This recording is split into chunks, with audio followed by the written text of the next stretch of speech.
நிஅமத்துல்லா ஆவடியில இருந்து கேட்குறாங்க. மகர் கொடுத்து திருமணம் செய்த மனைவி திடீரென மரணம் ஏற்பட்டு மறு திருமணம் செய்யும் பொழுது, கொடுத்த மகரை கணவர் திரும்ப கேட்கிறார். கொடுக்கலாமா? அப்படின்னு சொல்லி கேட்குறாங்க. யார்ட்ட போய் கேட்பாரு? அவங்க தான் இறந்துட்டாங்களே.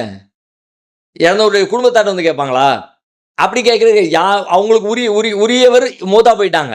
அவங்கள்ட்டயே கேட்கிறதா இருந்தா, அவங்க இப்பவுமே இல்ல. ஃபர்ஸ்ட் விஷயம் 1 கேட்க முடியாது. 2வது அவங்க ஒருத்தர் இறந்துட்டாருன்னா, அவருக்கு சொந்தமான பொருட்கள யார் யார் எவ்வளவு எடுத்துக்கன்னு அல்லாஹ் சொல்லிட்டான். அந்த ரூல் படி தான் அவர் எடுக்க முடியும். இவர் கடனா குடுத்திருந்தாலோ, அல்லது வசியத்து செஞ்சிருந்தாலோ தான் அதுல போய் டிமாண்ட் பண்ண முடியும். இப்ப கடன் குடுத்திருந்தாருன்னா, இப்ப அல்லாஹ் சொல்றான். யார் யாருக்கு இவ்வளவு குடுக்கணும் தான். ஆனா கடன் வாங்கியிருந்தாருன்னா, கடன்காரர் வந்து கேட்கலாம். மனைவிக்கு குடுத்த மகர் கடன் கிடையாதே.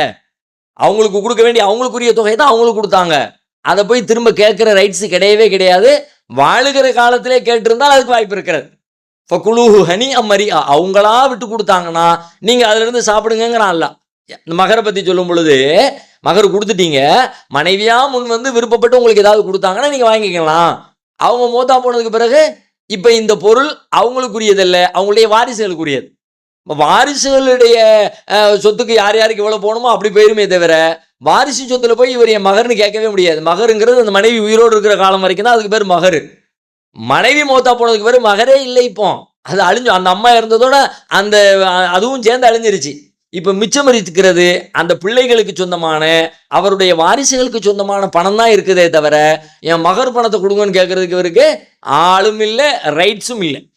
அந்த அடிப்படையில் இப்போ இந்த அந்த அம்மாவுக்கு மகர் இருக்குது, வேற ஏதோ சொத்துக்களும் இருக்குதுன்னு வச்சுக்கோங்க, அவங்களுக்கு சொந்தமானது இருக்குதுன்னு வச்சுக்கோங்களேன்.